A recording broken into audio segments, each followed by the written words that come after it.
श्री गुरुभ्यो नमः। श्रीमद् भगवद गीता अध्याय 9 श्लोक 9। न च मां तानि कर्माणि निबध्नन्ति धनंजय उदासीनवदासीनम् असक्तं तेषु कर्मसु। हे धनंजय, उन कर्मों में आसक्ति रहित और उदासीन के सदृश स्थित हुए मुझ परमात्मा को वे कर्म नहीं बांधते। भगवान स्पष्ट कहते हैं कि संसारी लोग जो कर्म करते हैं उनके लिए मैं बिल्कुल जिम्मेदार नहीं हूँ। उनके फल से भी मेरा कोई संबंध नहीं है, क्योंकि मेरी उनमें ममता नहीं है। मैं तो सदैव उदासीन रहता हूँ। जो कर्म करते समय अपने को कर्ता मानते हैं तो उन्हें ही फल भोगना पड़ता है। जब भगवान को न कर्म करने की इच्छा है न फल भोगने की, तो भगवान बंधन में कैसे पड़ेंगे। वे तो संसार को पैदा करते हैं, पालते हैं और फिर उसका नाश करते हैं। उन कर्मों में भी वे कोई ममता नहीं रखते और न ही यह अभिमान रखते हैं कि यह काम मैंने किया, इसलिए ये कर्म भी उन्हें नहीं बांधते। मनुष्यों के लिए भी यही नियम है। बाजीगर थोड़ी बाजी जानता है तब भी कितना दिखावा करता है। हजारों लोग वह खेल देखने के लिए आते हैं, किंतु जो भी खेल वह दिखाता है उसमें वह स्वयं नहीं बंधता है, क्योंकि वह जानता है कि यह सब खेल है। सैकड़ों हजारों रुपए वह इकट्ठा करता है।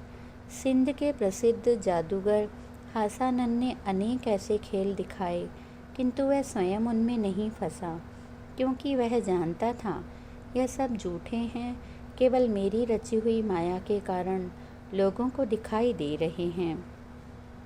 यदि वे सच्चे होते तो वह थोड़े से पैसे कमाने के लिए इतना कष्ट क्यों करते। इस प्रकार भगवान भी सब कुछ माया के द्वारा करते हैं, किंतु उसमें आसक्त नहीं होते, अतः वे माया से बंधे हुए नहीं हैं। जैसे हम स्वप्न में कितनी उत्पत्ति करते हैं और प्रतिदिन ऐसे स्वप्न देखते हैं और उनमें दुख, सुख, हर्ष और शोक का भी अनुभव करते हैं। अपने को बंधा हुआ समझते हैं, किंतु जागने पर हमारा स्थूल शरीर किसी भी बात का जिम्मेदार नहीं रहता है, क्योंकि स्वप्न के पदार्थों को झूठ मानकर हम उनमें कोई ममता नहीं रखते। ज्ञानवान इस संसार में सदैव जागृत रहते हैं और इस संसार को स्वप्नवत मानते हैं। इसमें जरा भी ममता न रखकर अथवा में स्थित रहकर आनंद पूर्वक जीवन व्यतीत करते हैं। जिनको इस आनंद की सच्ची इच्छा होती है वे ही इस ज्ञान के लिए साधना करते हैं। यदि दो मनुष्य आपस में लड़ते हैं तो तीसरा आकर बीच में पड़ता है, तो उसे भी अवश्य कुछ सहन करना पड़ता है। यदि वह दूर खड़ा रहेगा तो उसके ऊपर कोई प्रभाव नहीं पड़ेगा। शुभ अथवा अशुभ कर्मों में यदि हम उदासीन रहेंगे तो बंधन नहीं होगा। यदि अपने कर्मों को अपने आप को कर्ता मानेंगे तो उसका फल भोगना पड़ेगा। नीति शास्त्र में लिखा हुआ है कि शत्रु, बीमारी, पाप, अग्नि, स्वामी और सांप को कभी भी छोटा नहीं मानना चाहिए। यह कदापि नहीं सोचना चाहिए कि ये मेरा क्या करेंगे। कितने लोग ऐसा सोचते हैं कि मैं इतना शक्तिशाली हूँ कि मेरा शत्रु कुछ नहीं बिगाड़ सकता, परंतु वह छोटा शत्रु भी अवसर पाकर ऐसा दाव मारता है जो आगे चलकर बड़ा दुखदायी होता है। इस प्रकार बीमारी शुरू होते ही चिकित्सा करनी चाहिए। असावधानी से रोग बढ़कर शरीर को हानि पहुंचाएगा। अग्नि की एक चिंगारी भी बड़ी हानिकारक होती है। जरा सा पाप होने पर तुरंत उसका पश्चाताप करना चाहिए और भविष्य के लिए भी भगवान से विनय करनी चाहिए, अन्यथा अंतःकरण मलिन होता जाएगा और मनुष्य भारी पाप करने लगेगा। स्वामी अथवा मालिक कैसा भी हो, लेकिन उनके साथ सम्मान और विनय का बर्ताव करना चाहिए। उनके कहने के अनुसार चलने में ही हमारा कल्याण है।